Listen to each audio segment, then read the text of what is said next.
अवतार होता है। बोलिए श्री सुखदेव गोस्वामी की जय। सुखदेव गोस्वामी भगवान के ही अवतार हैं, स्वयं भगवान श्री कृष्ण हैं। सुखदेव गोस्वामी ने सबसे पहले परीक्षित महाराज को कथा सुनाई, लेकिन यह कथा केवल परीक्षित महाराज ने नहीं सुनी। परीक्षित महाराज के साथ जितने भी और ऋषिगण थे, अनेक लोगों से ऋषि आते हैं और बैठकर कथा सुनते हैं। तो सुखदेव गोस्वामी हजारों लाखों मुनियों को कथा सुना रहे हैं, लेकिन यजमान बनकर परीक्षित महाराज बैठे हैं। और सबसे पीछे एक बालक बैठा था जिसका नाम था सूत गोस्वामी। वह बालक जिनका नाम वास्तव में उग्र श्रवा है, वे सबसे पीछे बैठे हुए थे क्योंकि छोटे बालक थे, अबोध बालक थे। लेकिन सुखदेव गोस्वामी ने कृपा करके उन्हें अपने पास बुलाया, अपने पास बैठाया और तब श्रीमद् भागवत की कथा सुनाई। और इन्हीं सूत गोस्वामी ने आगे चलकर शौनक आदि 88,000 ऋषियों को नैमिषारण्य के वन में यह कथा पुनः श्रवण कराई।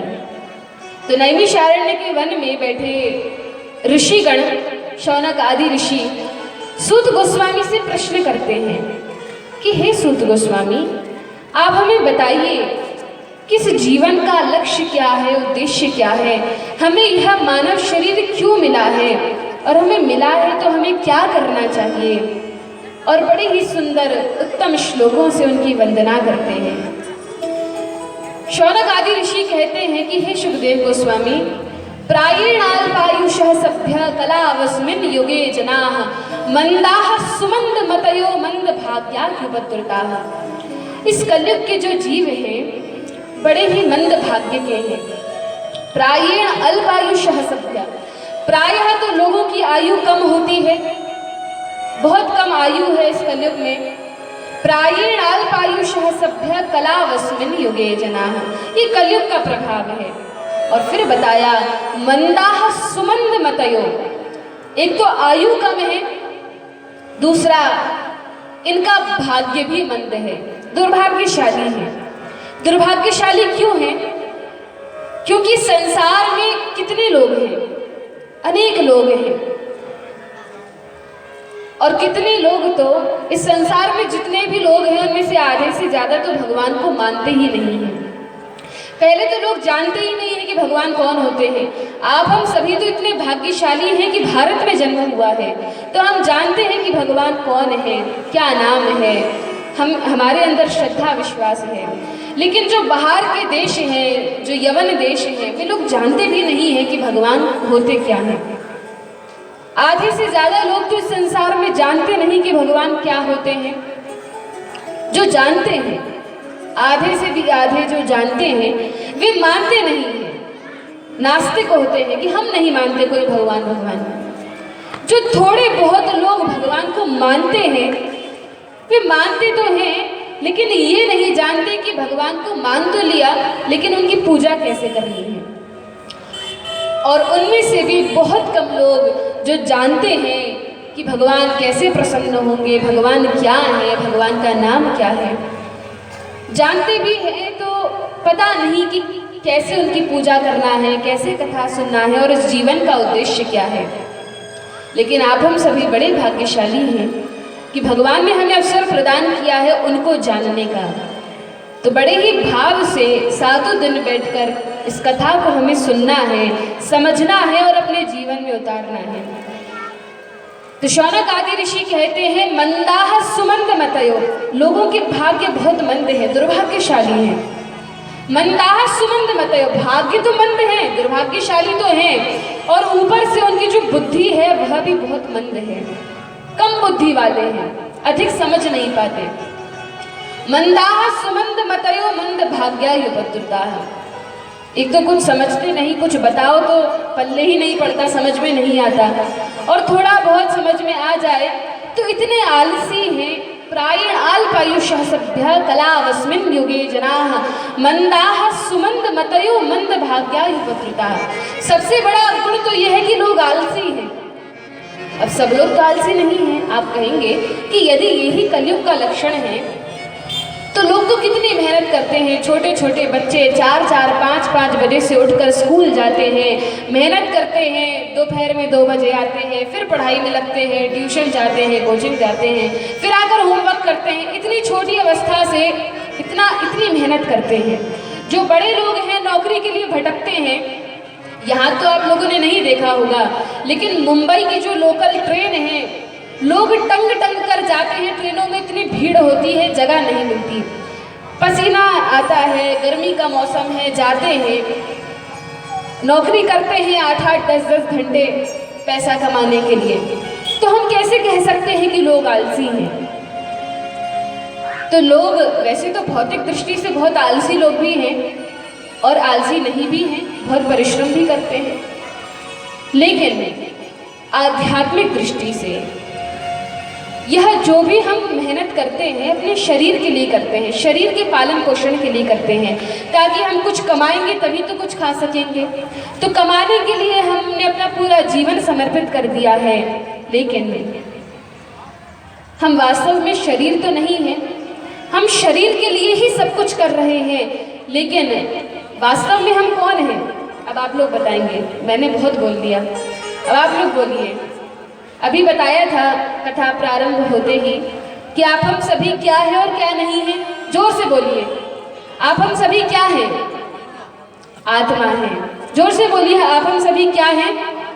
अब भूलना नहीं है, आप हम सभी आत्मा हैं। और जब हम आत्मा हैं तो हम शरीर के लिए इतना कष्ट क्यों उठा रहे हैं, इतनी मेहनत, इतना परिश्रम?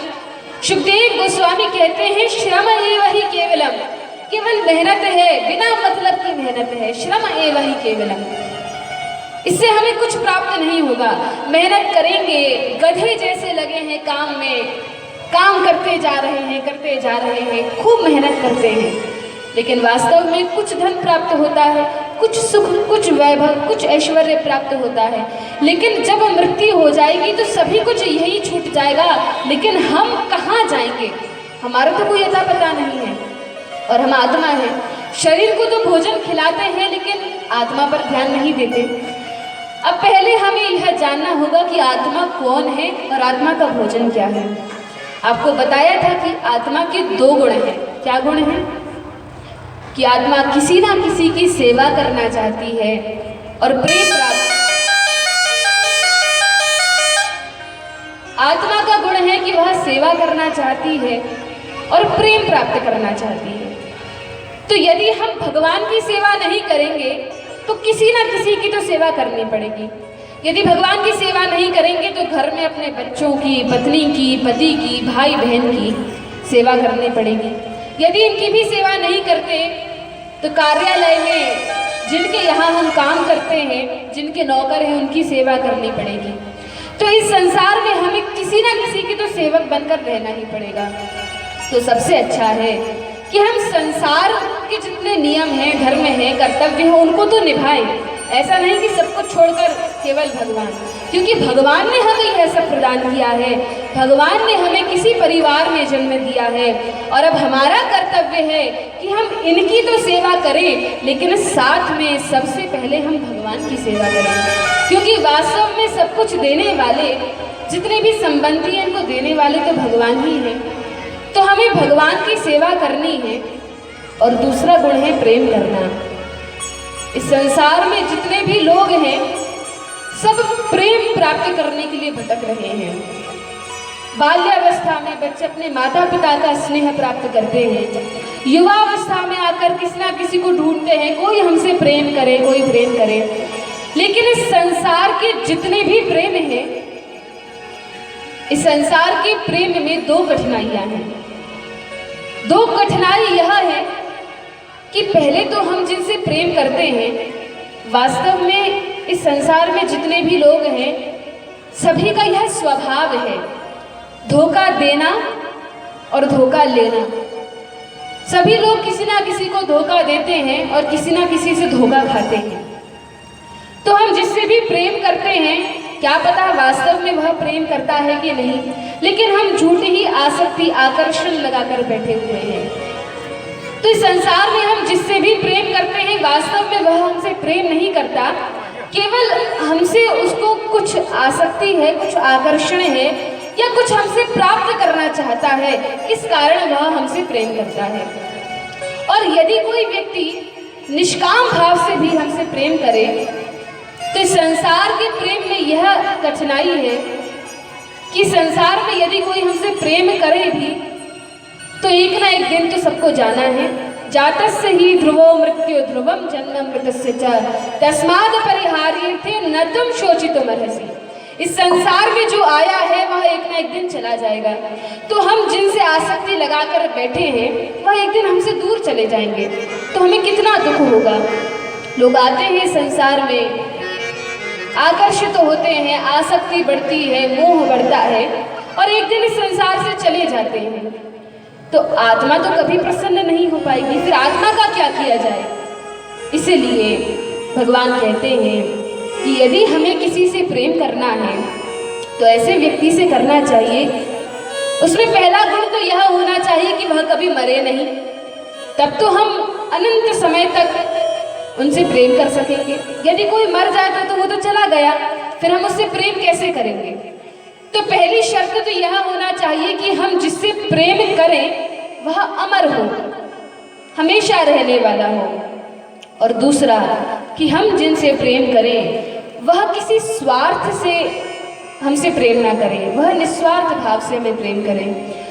तो ऐसी दोनों बातें तो केवल भगवान में ही पूर्ण होती हैं, क्योंकि भगवान निस्वार्थ भाव से हर एक जीव से प्रेम करते हैं और भगवान की कभी मृत्यु नहीं होती। तो यदि हम भगवान से प्रेम करेंगे तो हमें अनंत समय तक, अनंत काल तक सुख की अनुभूति होगी। इसलिए सभी को भगवान से प्रेम करना चाहिए। आगे शुकदेव गोस्वामी कहते हैं कि भगवान से प्रेम कैसे हो।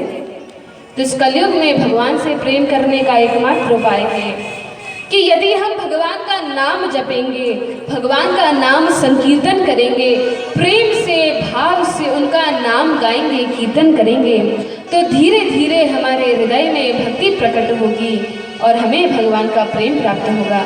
तो आइए कुछ समय हरिनाम संकीर्तन करते हैं। हो मनुष्य जन्म अनमोल रे, हो मिट्टी में न रोल रे, अब जो मिला है फिर न मिलेगा, कभी नहीं, कभी नहीं, कभी नहीं। मनुष्य जन्म अनमोल रे, मिट्टी में न